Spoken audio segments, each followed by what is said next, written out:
आज हम लोग अर्निंग रिपोर्ट के बारे में चर्चा करेंगे। Ionix green energy service limited, स्टॉक का नाम है Ionix green energy service limited. Q1 earning 2026 का है, रिजल्ट इसके आउट हो चुके हैं। कल के ट्रेडिंग सेशनों में करीब शाम को रिजल्ट आया है। तो ये स्टॉक देखेंगे कल के ट्रेडिंग सेशनों में थोड़ा फ्लैट रहा है, तो 154 रुपीज़ के प्राइस पे चल रहा था। 0.06% का नुकसान होता हुआ दिखा है, डाउन साइड दिखा है। टोटल इनकम की बात करें तो टोटल इनकम इनका 98 करोड़ का आया है Q1 26 पे, जो कि लास्ट क्वार्टर टू क्वार्टर के हिसाब से देखा जाए, ईयर के हिसाब से देखा जाए तो ये 55 करोड़ के आसपास था। तो वाई बेसिस पे देखेंगे तो हमारा Q1 25 के अकॉर्डिंग देखेंगे तो 79% का ग्रोथ देखने को मिलता है।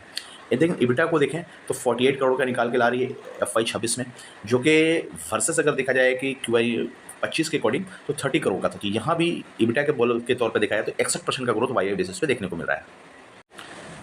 प्रॉफिट बिफोर टैक्स देखें तो 33 करोड़ का निकाल रही है, जो कि Q1 FY 25 में ये 2 करोड़ का हुआ करता। तो यहाँ भी देखेंगे ग्रोथ करीब 17 गुना करता हुआ देख पा रहे होंगे। प्रॉफिट आफ्टर टैक्स देखेंगे तो 22 करोड़ की है FY 26 में, जो कि 4 करोड़ की FY 25 में थी। तो यहाँ भी 440% का ग्रोथ देखने को मिल रहा है।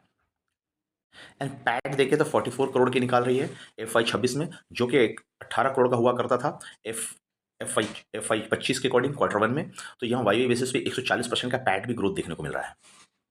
देन ग्रोथ टेबल के अकॉर्डिंग चर्चा करें, total revenue, operating profit, net profit and EPS की ग्रोथ में ईयर और ईयर, क्वार्टर टू क्वार्टर क्या चल रहा है।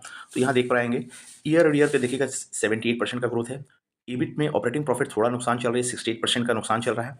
एंड नेट प्रॉफिट करीब करीब 487% का ग्रोथ दिख रहा है। ईपीएस में 500% का ग्रोथ दिख रहा है ईयरली बेसिस पे। एंड क्वार्टर बेसिस पे देखेंगे फ्लैट रह रहा है, यूँ बोल सकते हैं कि रेवेन्यू में।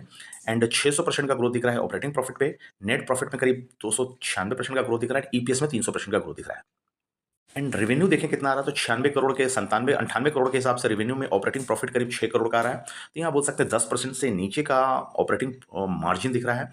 नेट प्रॉफिट 22 करोड़ का आ रहा है, तो नेट प्रॉफिट ही अच्छा कर रही है, हम ये बोल सकते हैं। तो नेट प्रॉफिट 22 करोड़ के हिसाब से अगर देखेंगे तो आपको करीब करीब 22% से ऊपर का नेट प्रॉफिट मिलने को मिल रहा है, जो कि ऑपरेटिंग प्रॉफिट कम होने के बावजूद नेट प्रॉफिट अच्छा करके आ रही है। एंड ईपीएस में 0.060 का 60 पैसे का आ रहा है, जो कि ग्रोथ के हिसाब से देखा जाए तो बोल सकते हैं लास्ट क्वार्टर में 0.15 था, अभी 60 आ रहा है। तो यहाँ से आपको क्वार्टर टू क्वार्टर में ग्रोथ और ईयर टू ईयर दोनों में ग्रोथ देखने को मिल रहा है। फंडामेंटल पॉइंट को अगर टच करते हैं, एनेक्स ग्रीन एनर्जी सर्विसेज 33% अगर देखा जाए तो ये फॉल हो चुका है 52 वीक हाई से। 154 का प्राइस अभी चल रहा है। करीब करीब लास्ट के ट्रेडिंग सेशनों में देखेंगे तो 522 के का वॉल्यूम, 1000 का वॉल्यूम आता हुआ दिखा है।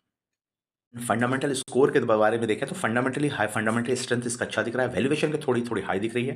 एंड मोमेंटम करीब करीब अभी मोमेंटम 50% के आसपास का दिखने को मिल रहा है।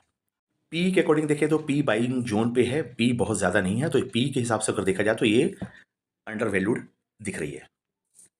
मार्केट कैप के ऊपर देखें तो 5,664 करोड़ की कंपनी है। मार्केट कैप एक मीडियम मार्केट कैप के हिसाब से, स्मॉल कैप के हिसाब से है। एंड प्राइस टू अर्निंग देखेंगे तो 148 का चल रहा है। प्राइस टू बुक 2.9 का चल रहा है। तो पी के अकॉर्डिंग 148 का तो है, इंडस्ट्री के पी के हिसाब से तो हाई देखने को मिल रहा है पी रेशियो। देन डिविडेंड ये दे नहीं रही है। पीईजी ग्रोथ देखा जाए तो 5 का आ रहा है, जो 1 से कम होना चाहिए था। ऑपरेटिंग रेवेन्यू टीटीएम में 240 करोड़ का आ रहा है। रिटर्न ऑन इक्विटी देखेंगे तो 1 का निकाल रही है, जो कि बहुत ही सही नहीं है। 10 के 12 से आसपास का रिटर्न ऑन इक्विटी कम से कम होना चाहिए। कैश फ्रॉम द ऑपरेशन से 60 करोड़ का है। नेट प्रॉफिट देखा जाए तो 638 करोड़ का है। होल्डिंग पैटर्न को अगर देखें तो प्रमोटर 56% पे पकड़ के रखी हुई है। एंड देन नेक्स्ट पार्टनर इनका पब्लिक दिख रही है, 35% पब्लिक बैठी हुई है और भरोसा जता रही है। एफआई 7% पे है और म्यूचुअल फंड 1.29%। यानी डीआईस देखेंगे तो बहुत कम पार्टिसिपेशन है। एफआई का 7% इस स्टॉक्स में, विंड स्टॉक्स में पार्टिसिपेशन है। अदर इंस्टीट्यूशन का 0.04% है।